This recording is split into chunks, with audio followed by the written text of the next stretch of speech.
स्वागत है आप सभी का आज की कक्षा में। अपने पिछले प्रकरण में हमने अध्ययन किया था केंद्रीय प्रवृत्ति की माप के संदर्भ में।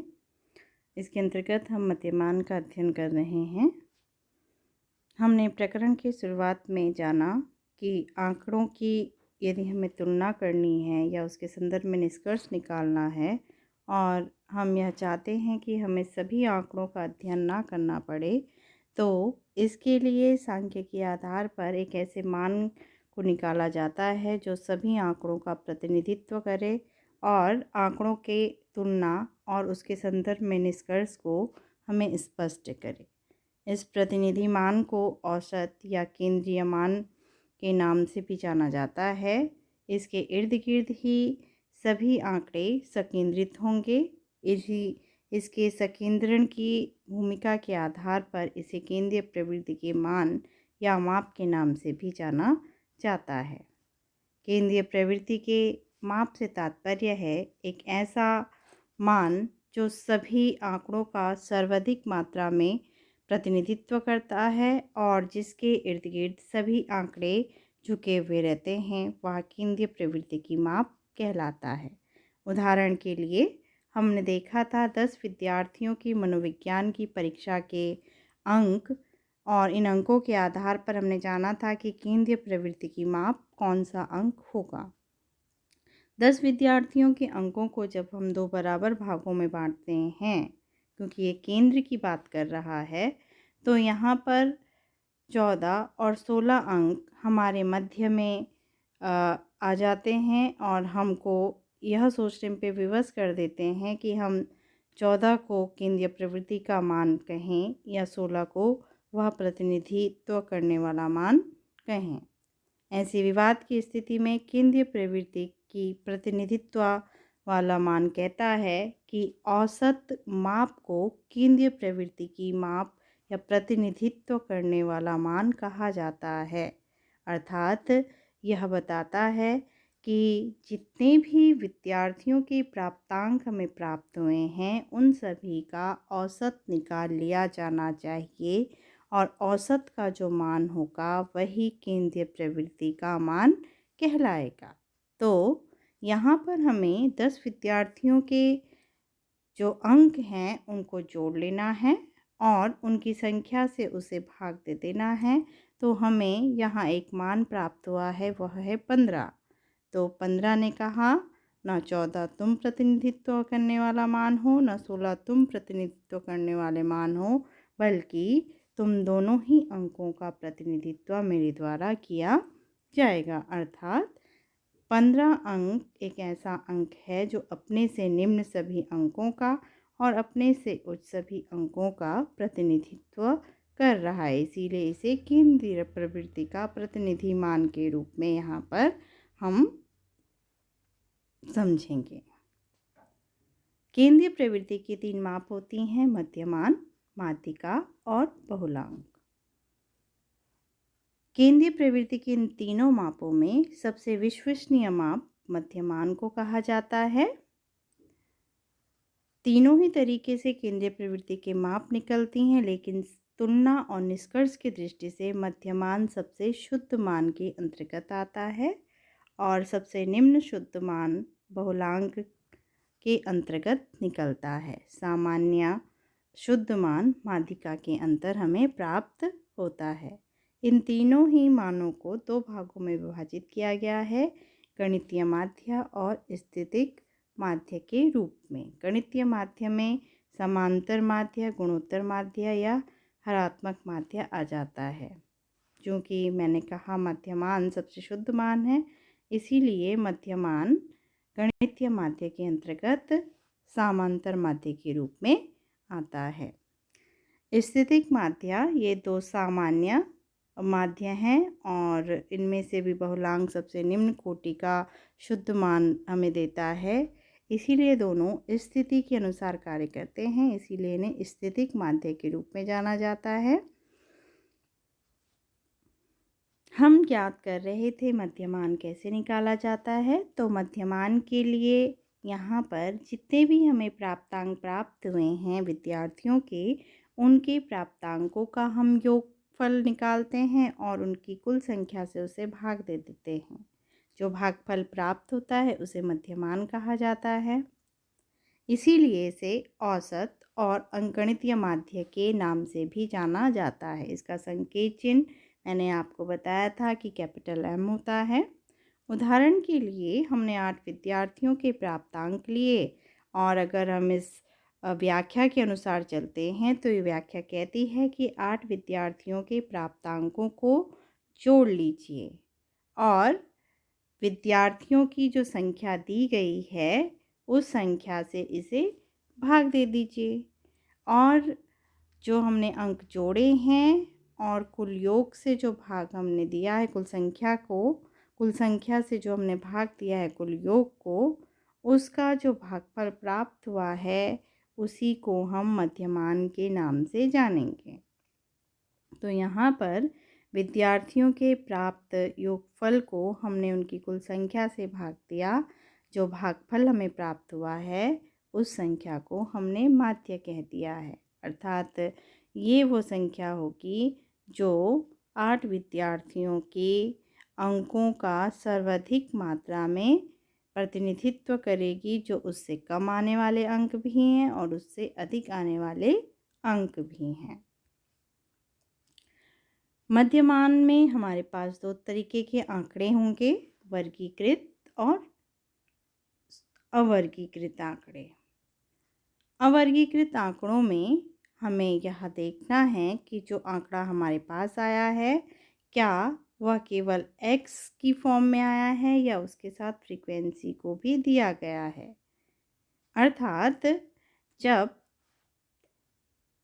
n <30 30 से बहुत कम आंकड़े होंगे जिसमें हमें बारंबारता तालिका बनाते समय फ्रीक्वेंसी निकालने की आवश्यकता नहीं पड़ी है, वो आंकड़े केवल x सीरीज़ के अंतर्गत आ जाएंगे। यानी कि वहाँ केवल प्राप्तांकों का विवरण दिया जाएगा और उसके आधार पर हम मीन निकालेंगे। किंतु जब आंकड़ा n<30 है और उसके साथ साथ जब हम बारंबारता सारणी का निर्माण कर रहे थे तो हमें फ्रीक्वेंसी भी निकालनी पड़ी थी, क्योंकि बार बार हो सकता है कि अंक बहुत अधिक हों और उनका पुनरावृत्ति भी अधिक बार हो रखी है। तो ऐसी स्थिति में हमको क्या करना पड़ा, उसके लिए फ्रीक्वेंसी निकालनी पड़ी होगी। तो ऐसे में जब x के साथ f दिया गया हो तो हम मीन किस प्रकार से निकालेंगे। दूसरे तरीके के आंकड़े आते हैं वर्गीकृत आंकड़े। इसमें n <30 यानी 30 से बहुत अधिक आंकड़े हमारे पास जब आ जाएंगे तो हमें उन्हें व्यवस्थित तरीके से देखने में, उनकी तुलना करने में, उनके निष्कर्ष निकालने में समस्या होने लगेगी। और उस समस्या के निराकरण के लिए आवश्यक है कि हम क्लास इंटरवल को निकालें, उनके समूह बनाएं और समूह के आधार पर हम उनकी तुलना भी कर सकते हैं और उनका निष्कर्ष भी आसानी से समाज को प्रदान कर सकते हैं। तो यहाँ पर CI निकालने के पश्चात हमने टैली किया और टैली के पश्चात हमने फ्रीक्वेंसी निकाली कि इस समूह के अंतर्गत कितने विद्यार्थी आ रहे हैं, इस समूह के अंतर्गत कितने विद्यार्थी आ रहे हैं, इस समूह के अंतर्गत कितने विद्यार्थी आ रहे हैं। इस तरीके से सभी समूह के हमने विद्यार्थियों को निकालना है और उसके पश्चात उसे फ्रीक्वेंसी में कन्वर्ट कर उसका कुल n या कुल योग निकाल देना है कि कुल कितने विद्यार्थी हमारे पास हैं। अब बात आती है अवर्गीकृत आंकड़े और वर्गीकृत आंकड़ों के आधार पर हम किस तरीके से मीन निकालेंगे। तो इसके लिए हमें कुछ सूत्रों का प्रयोग करना पड़ेगा। इन सूत्रों की जानकारी आपको हमारी पिछली कक्षा में दी गई है। सूत्र के अनुसार हमने देखा कि हमारे पास x दिया हुआ है और x के आधार पर मीन निकालने को हमें कहा गया है। तो मीन का सूत्र है समेशन x/n। तो अब हमें ये सूत्र कह रहा है कि जो x की वैल्यू हमें दी गई है उसको हमें जोड़ लेना है और विद्यार्थियों की संख्या से इसे भाग दे देना है, क्योंकि यहाँ पे इन्होंने पहले ही बता दिया है 9 विद्यार्थी। तो इन विद्यार्थियों से जब हमने इसके कुल योग को भाग दिया तो भागफल प्राप्त हुआ 20। इस आधार पर इस प्रश्न का जवाब होगा 20। हमारा मध्यमान कितना निकला? 20 निकला। ये आपको कक्षा अभ्यास के लिए एक प्रश्न दिया गया था और मुझे पूर्ण आशा है कि आपने इसे आवश्यक रूप से अभ्यास करके देखा होगा और आपको अपनी इससे पूर्व सिखाए गए प्रश्न से, उसके तरीके से आपने इसको आवश्यक रूप से सॉल्व कर देखा होगा और इससे सीखने के लिए भी आपको मिला होगा। प्रश्न कुछ इस प्रकार से था कि हमने देखा कि प्रश्न में हमें x दिया गया है और पूछा गया है इसका मीन क्या होगा। तो हमें पुनः उसी प्रक्रिया पे चलना है। हमने सभी मानों को जोड़ दिया और जोड़ने के बाद जो n यानी कि 20 विद्यार्थी थे उससे भाग दे दिया और भाग देने के पश्चात भागफल आया 6.2। तो 20 विद्यार्थियों के प्राप्तांकों का मध्यमान यहाँ पर कहलाएगा 6.2। तो यदि आपका सवाल सॉल्व करने के पश्चात इसकी वैल्यू 6.2 आई है तो आपका सवाल आपके द्वारा बिल्कुल सही किया गया है। आइए अब जानते हैं कि जब हमें x के साथ फ्रीक्वेंसी भी दी गई है तो अब हमारा मीन किस तरीके से निकलेगा। तो हम सबसे पहले टेबल में इन मान को लिख लेंगे और मान को लिखने के पश्चात हमें ज्ञात है कि हमें दो प्रकार के सूत्र यहाँ पे बताए गए हैं। Mean is equal to summation f(x)/n और दूसरा दिया गया है mean is equal to assumed mean plus summation f(d)/n। तो देखते हैं इन दोनों ही माध्यमों से मध्यमान किस प्रकार से निकाला जाएगा। सबसे पहले देखते हैं mean is equal to summation f(x)/n। हमने विद्यार्थियों के प्राप्तांकों को सर्वप्रथम लिखना है, उसके पश्चात दी गई फ्रीक्वेंसी को लिखना है और फ्रीक्वेंसी को तुरंत हमें क्या कर लेना है? जोड़ लेना है। n अब की बार यहाँ क्यों नहीं लिखा गया, यह एक प्रश्न है। हमें यह ध्यान रखना है जब भी किसी अंक की फ्रीक्वेंसी दी गई है, यहाँ इसको बताया गया है आवृत्ति, अर्थात इस प्राप्तांक की रिपीटेशन इतनी बार हुआ है, इस प्राप्तांक का रिपीटेशन इतनी बार हुआ है, अर्थात ये अंक इतनी बार आया है। तो जितनी बार वो अंक आया होगा इसका अर्थ है वो उतने विद्यार्थी भी होंगे। तो n हमारे पास क्या इंडिकेट कर रहा है? फ्रीक्वेंसी। n निकालने के लिए इंडिकेट कर रहा है कि इतने विद्यार्थियों के द्वारा ये अंक प्राप्त किए गए हैं। इसीलिए हमने यहाँ नहीं बल्कि यहाँ पर क्या करा? फ्रीक्वेंसी को जोड़कर n को निकाला है।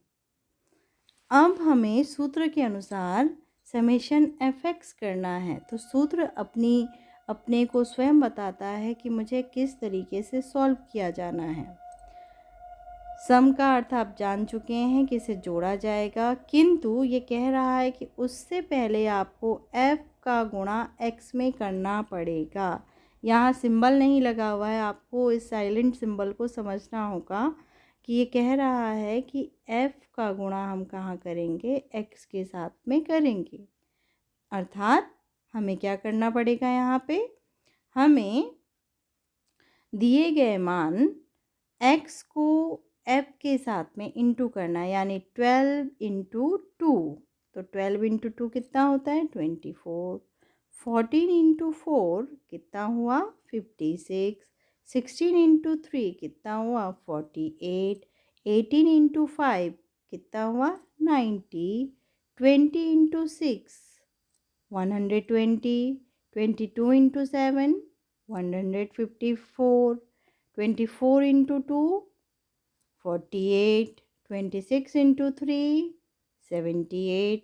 28 × 4 112। अब जब हम इसके वैल्यू को निकाल चुके हैं तो ये सूत्र कह रहा है इसको क्या करना पड़ेगा, सम करना पड़ेगा। अर्थात fx की निकली हुई वैल्यू को हमको जोड़ लेना है और जोड़ने के पश्चात जो वैल्यू हमें प्राप्त हुई है वो है समेशन fx। हमने n पहले ही निकाल लिया था, fx हम निकाल चुके हैं। आइए अब इनको मान पे रखते हैं। तो mean is equal to summation fx upon n। Summation fx आया है 730 और अपॉन n करने पर n हमें प्राप्त हुआ है 36। जब हम 730 को 36 से भाग देते हैं तो हमारे पास वैल्यू आती है 20.27। अर्थात विद्यार्थियों के प्राप्तांकों का मध्यमान 20.27 है। ये तो है हमारा प्रथम तरीके से मीन का सूत्र के माध्यम से मीन कैसे निकलेगा। एक बार पुनः प्रक्रिया को देख लेते हैं। हमने क्या किया, हमने सूत्र को लिखा, हमने यहाँ पे आंकड़ों को व्यवस्थित किया x और f को जो हमें सवाल में दिया गया था। पहला कार्य हमने क्या करना है, n जोड़ लेना है, यानी फ्रीक्वेंसी को जोड़कर n निकाल लेना है। अब हमारे पास सूत्र के अनुसार n है किंतु हमारे पास समेशन fx नहीं है। तो ये कह रहा है कि आपको क्या करना है, f और x का गुणा करना है। ये x दिया हुआ है, ये f दिया हुआ है, तो हमें x की वैल्यू को f की वैल्यू के साथ में क्या करना है, गुणा करना है। तो 12 इंटू 2, 14 इंटू 4, 16 इंटू 3, इस तरीके से सबको हमने इंटू किया और जो वैल्यू आती गई उसे fx के कॉलम में हम लिखते गए हैं। अब सूत्र कह रहा है सम कर दीजिए, fx की जो भी वैल्यू आई है उसे क्या कर दीजिए, जोड़ दीजिए। तो जोड़ने के बाद वैल्यू हमारे पास आई, n हमारे पास हम निकाल चुके थे, हमने इसको भाग दिया और हमारे पास मीन निकल गया। अब बारी आती है द्वितीय सूत्र की, जो कि हमें यहाँ पे दिया गया है assumed mean plus summation F D upon n। तो हमें यहाँ पे क्या करना है, यहाँ पे सूत्र कह रहा है हमसे कि आपको सूत्र में सर्वप्रथम आपने जब आंकड़ों को x को भी लिख लिया है और f को भी लिख लिया और n भी आप निकाल चुके हैं, तो n आपके पास है। आप देख रहे हैं सूत्र में एज्यूम्ड मीन हमारे पास नहीं है, एफ डी भी हमारे पास अभी नहीं है। तो कैसे इनको निकाला जाएगा, तो सूत्र कह रहा है पहले इनको निकालिए, उसके बाद आप m यानी कि मीन की वैल्यू को निकाल पाएंगे। तो हमें इस द्वितीय सूत्र का प्रयोग करते समय यह ध्यान रखना है कि हमको एक कल्पित मध्यमान बताना है, अपनी कल्पना से बताना है कि मध्यमान कौन होगा। तो जब हम किसी चीज़ को एज्यूम्ड करते हैं, कल्पित करते हैं, तो कल्पित करने के लिए हमें एक्स सीरीज़ की लाइन को देखना है, यानी फ्रीक्वेंसी पे नहीं बल्कि एज्यूम्ड की वैल्यू को कहाँ देखा जाएगा, एक्स की सीरीज़ में देखा जाएगा। एज्यूम्ड मीन करते हुए हमेशा ये ध्यान रखते हैं हम केंद्र की बात कर रहे हैं, हम औसत की बात कर रहे हैं। तो केंद्र की बात जब हम कर रहे होंगे तो जितने भी आंकड़े हमको दिए गए हैं उनको 2 बराबर भागों में विभाजित कर लीजिए। जैसे मैं सरलता के लिए यहाँ पे काउंटिंग करती हूँ पहले और फिर हम इसको देखते हैं कि हमने इसी को एज्यूम्ड क्यों किया। तो हमारे पास 1 2 3 4 5 6 7 8 9, यहाँ पे 9 हमारे पास रो हमारे पास दी गई हैं जिसमें कुछ डिजिट लिखे हुए हैं। अब हम जब इसे 2 बराबर भागों में बांटते हैं तो हमारे पास मध्य में 20 आ जाता है, उसके ऊपर 4 अंक हैं, उसके नीचे भी 4 अंक हैं। इसका अर्थ है यहाँ 20 2 बराबर भागों में अंकों को विभाजित कर रहा है, इसीलिए हम डायरेक्ट इसको क्या कर लेंगे, एज्यूम कर लेंगे। मान लीजिए यहाँ पे 9 की जगह 10 संख्याएं होती तो हमारे मध्य या कन्फ्यूज़न पैदा हो जाता कि हम किसको क्या करें, मध्यमान माने। एक और संख्या मैं यहाँ पे बढ़ा देती हूँ, इसे 30 कर देती हूँ। अब हमारे पास 10 संख्याएं हैं और ये 2 संख्याएं हमारे मध्य में क्या करेंगी, टकरा जाएंगी। तो हम किसे एज्यूम्ड करेंगे, तो एज्यूम्ड करते हुए जब 2 संख्याएं एक साथ टकराएं तो हमेशा ये ध्यान रखिए जो बड़ी संख्या होगी उसको ही हम एज्यूम्ड करेंगे, छोटी संख्या को एज्यूम्ड नहीं करेंगे। दोनों संख्याओं में से जो बड़ी होगी उसको आप एज्यूम्ड कीजिए। दोनों एक ही होंगे तो कोई दिक्कत ही नहीं है फिर तो। किंतु जब एक संख्या छोटी और एक बड़ी होगी तो आप बड़ी संख्या पर ध्यान देंगे, उसको ही एज्यूम्ड करेंगे। तो यहाँ पर हमारे प्रश्न में अभी 2 अंक तो टकराए नहीं, एक ही अंक है, इसीलिए हमने डायरेक्ट 20 को क्या कर दिया, एज्यूम्ड कर दिया है। एज्यूम्ड करने के बाद हमें ध्यान रखना है कि ये पूरी की पूरी लाइन ही क्या हो चुकी होगी, एज्यूम्ड हो चुकी होगी। अब हम इसमें कोई कार्य नहीं कर सकते हैं। आगे सारे हमने पदों को क्या कर दिया है, शून्य कर दिया है। एज्यूम करने के पश्चात अब हमको यह ध्यान रखना है कि इस संख्या से जितनी भी छोटी संख्याएं नीचे हैं उस और आपको सदैव -1, -2, -3, -4, -6 जितनी वो संख्याएं होती जाएंगी छोटी, उतनी आप क्या करते जाएंगे, माइनस में डिजिट को लेते चलेंगे, क्योंकि 0 के बाद तो 1 ही आता है। और अगर वो संख्या एज्यूम की हुई संख्या से छोटी है तो उस और माइनस लगाइए, और 0 के पश्चात पुनः 1 आएगा तो वो संख्या पॉजिटिव है एज्यूम संख्या से, तो वहाँ आप क्या करेंगे, +1, +2, +3, +4, +5 इस तरीके से जितनी संख्याएं बढ़ती जा रही हैं आप आगे सिंबल्स को बढ़ाते चलेंगे। तो हमने भी डी निकालने के लिए क्या किया, चेक किया कि हमारा 20 से नीचे वाली वैल्यूज़ 18, 16, 14, 12 है, तो हमने 0 के तुरंत बाद -1, -2, -3, -4 लगा दिया है, यहाँ डी लिखा। उसके पश्चात 20 के पश्चात बड़ी संख्या है 22, 24, 26, 28, तो हमने 0 के पश्चात +1, +2, +3, +4 यहाँ पे लिख लिया है।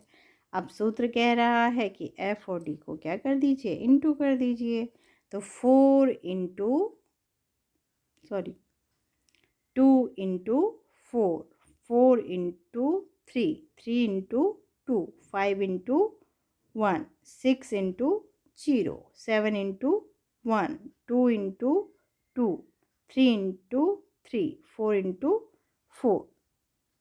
तो जब आप 2 इंटू 4 करते हैं =8, 4 इंटू 3 करते हैं तो यहाँ पे +4 प्लस में है और माइनस में है 3, तो यहाँ आपने क्या कर लिया, जब इंटू किया तो यहाँ आपको माइनस का सिंबल लगाना पड़ेगा जहाँ जहाँ माइनस के सिंबल आए हुए हैं, और प्लस के सिंबल जहाँ जहाँ प्लस के आपकी वैल्यूज़ थी।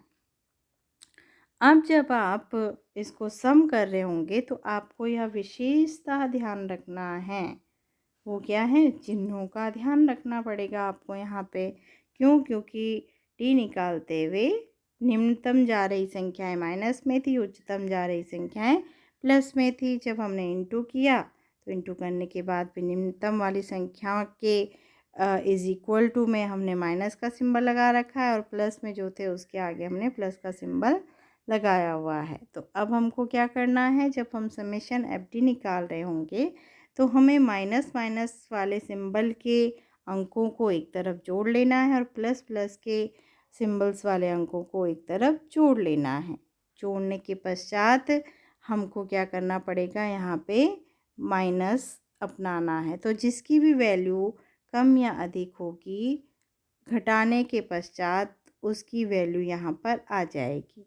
तो हमारा पॉजिटिव वैल्यू अधिक है, नेगेटिव वैल्यू कम है, अर्थात यहाँ पे इनमें समेशन एफ डी करने पर जो वैल्यू आ रही है वो पॉजिटिव आ रही है, इसीलिए हमने यहाँ पर 5 के आगे प्लस का सिंबल इंडिकेट तो नहीं हो रहा है, आवश्यकता भी नहीं होती है उसकी पॉजिटिव को दिखाने के लिए।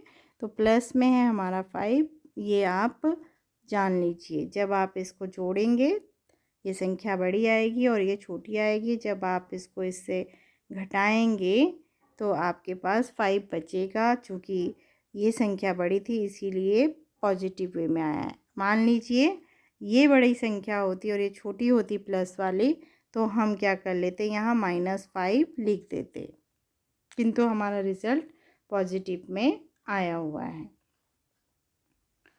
इसके पश्चात अब हम वैल्यू को रखेंगे क्योंकि हम सारे मान निकाल चुके हैं। एज्यूम्ड किया था हमने 20 को, प्लस 5 हमारा समेशन FD आया है अपॉन 36 हमारा n है।